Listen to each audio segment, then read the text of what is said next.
Hey guys, welcome to Bastion Time. I'm your host, Sebastian. This story is not going to be super fun for me to talk about, and I'm probably going to edit a lot out if I get a little too emotional or whatever. But basically, I ended the previous video by saying that was my worst heartbreak ever, and that's probably true as far as like a relationship goes. But heartbreak can encompass all kinds of things, and it's not just related to like a romantic relationship. So this is probably the worst. Little pain maybe, but that's, I don't know, it's kind of tied with another story that I'll tell later, but you can probably already tell by the title what this is going to be about, so it is not going to be fun. But basically, I had mentioned that in the previous video or the one before that I was in a band, and that one of those band members was my old childhood friend. Let's call him Michael. No, let's call him Gordon. I don't know what to call him. He and I were best friends in grade school, and we had a bit of a falling out when I started to go to college. He was experiencing severe depression, and I shouldn't be telling other people's stories, but there were a couple incidents, let's say, where I had to come back from college in the middle of the week or whatever to check on, not to check on him, but to just kind of be there for him.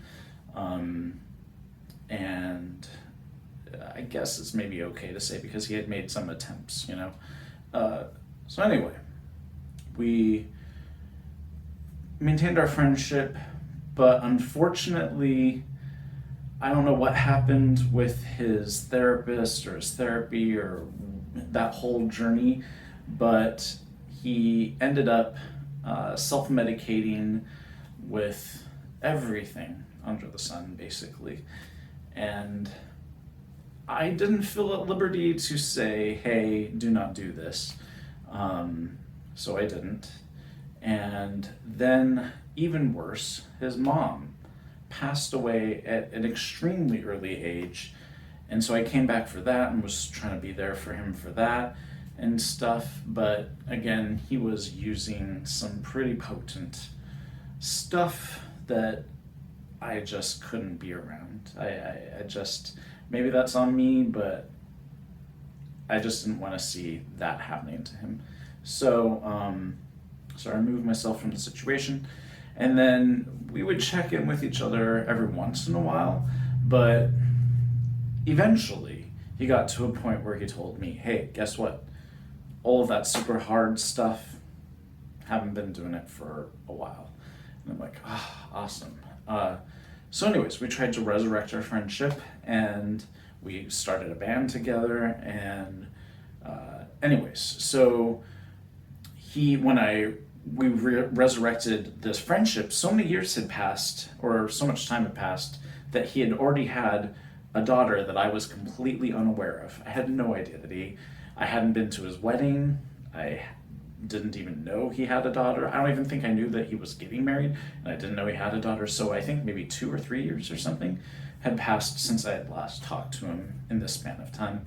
So I felt extremely guilty about all that, but then again, I didn't want to be present for all of the super hard drug use. So anyways, he had this daughter, and she was 1 at the time that I met him. It's like he's a totally different person. We resumed our friendship. So now we pass forward in years. Everything's going well, and we get up to year 4 and of her. So I guess it's 3 years later. But it's right after her 4th birthday, basically, a few months after her 4th birthday. Well, I should say, actually, all the way back. I'm telling this story extremely terribly because it's not fun to talk about. When she was 2, so a year after he and I started hanging out again, she got cancer. And that was horrifying and scary, but it all worked out well. I think it was attached to her pancreas or something like that. A mass, and so anyways, it got removed, everything was fine, and anyways, she was an amazing ray of sunshine, and I went through a phase where I was working. I went through a phase where I wasn't working at all. But then when I was working, it was so part time that I also was doing this other job, being an editor in chief for a Zelda fan news site for free as a volunteer. And then this is a whole other story, but eventually I became the editor of a Zelda fan site for money. Of course, you'd rather be paid to do a ton of work.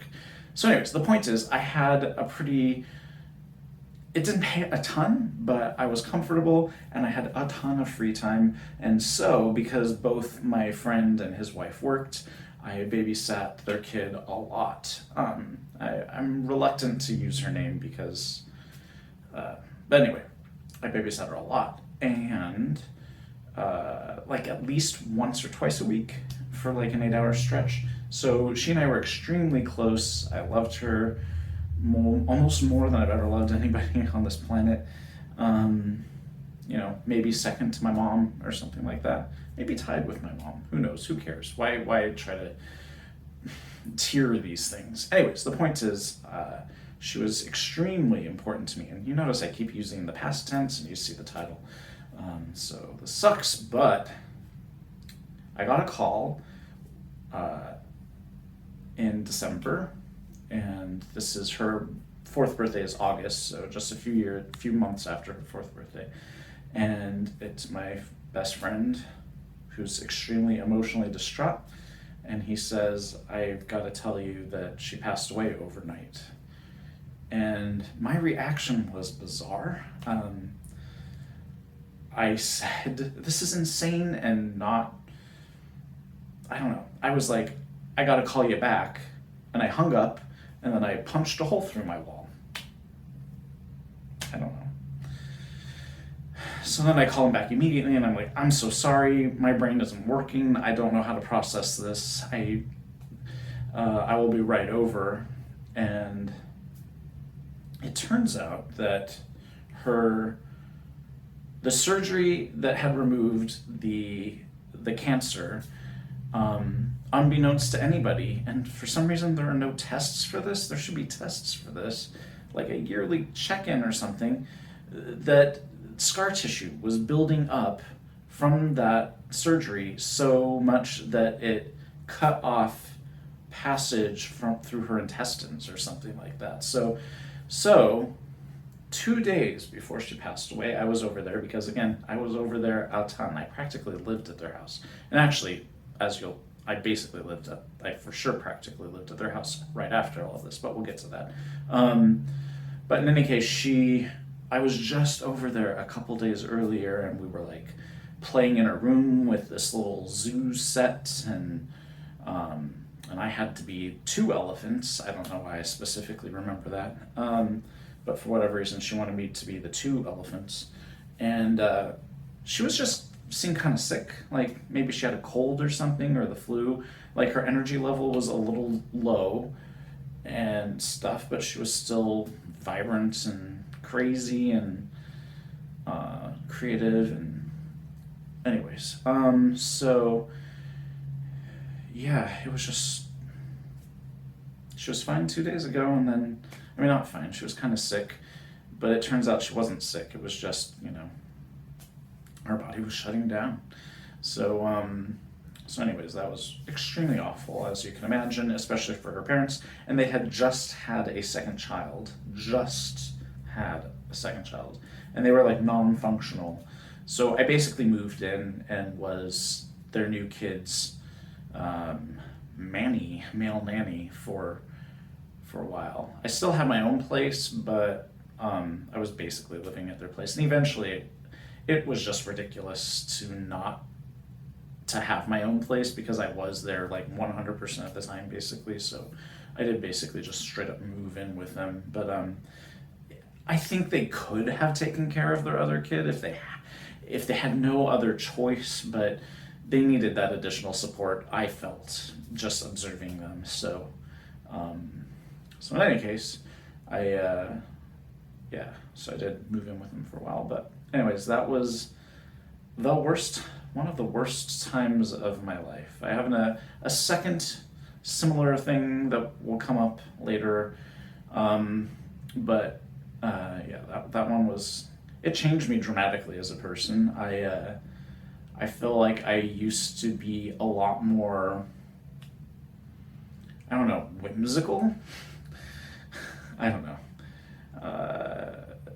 Not happier, but just more optimistic or more, I don't know. It also, by the way, not to get into religion, but it basically killed all my belief in religion, because so many people kept saying, oh, well, she's in a better place now. And it's like, or, everything happens for a reason. And it's like, F you. Like, there is no reason. Oh, God just needed another angel in heaven. No, the F he didn't. Like, we needed her here. F him, if he even exists. Like, too bad for him. Like, that's just BS. Like, no.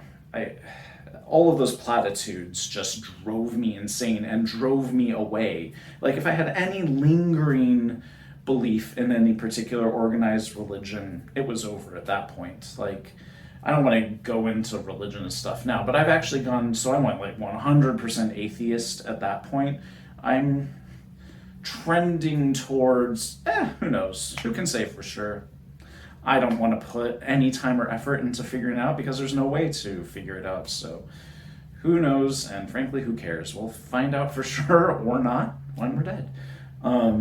But yeah, it just drove me nuts. And especially, so my best friend's wife's father is a minister, and for whatever reason, he presided over her funeral, and my best friend and his wife are not religious even slightly, so it was very jarring to have this guy doing like a traditional Christian funeral for almost our entire friend group, our typical Portland hipsters who don't buy into any of that stuff, and it was just like, not to mention she herself, she wasn't, I keep accidentally wanting to say her name, but the kid wasn't raised to believe in anything in particular, so it's just not, I don't know. So just hearing endless rounds of, everything happens for a reason. I have a strong dislike for that phrase, because no, there's no reason. There's no reason a 4-year-old has to die. If you want to look at it scientifically, the reason is because of the scar tissue and blah, blah, blah, blah, blah. But if you want to look at it in like the grand scheme of things, what would be the reason? If there's a ultimate creator of something or other, what would be the reason? Why would this creator want this 4-year-old to die? That doesn't make any sense. So I strongly dislike that sentiment.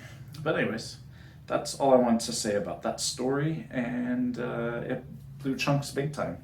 But it was just, as I was looking through my list of videos that I wanted to do, this was not one of them. And as I was looking at the title, my worst heartbreak or whatever, and then considered the fact that, oh, crap, right around this time is when she died, I was like, was that breakup my worst heartbreak, or was her passing my worst heartbreak? My dog is barking. I gotta go tend to him. So anyways, that's it for this video. See you guys for the next one, which will be much more entertaining and lighthearted. See you then. Bye.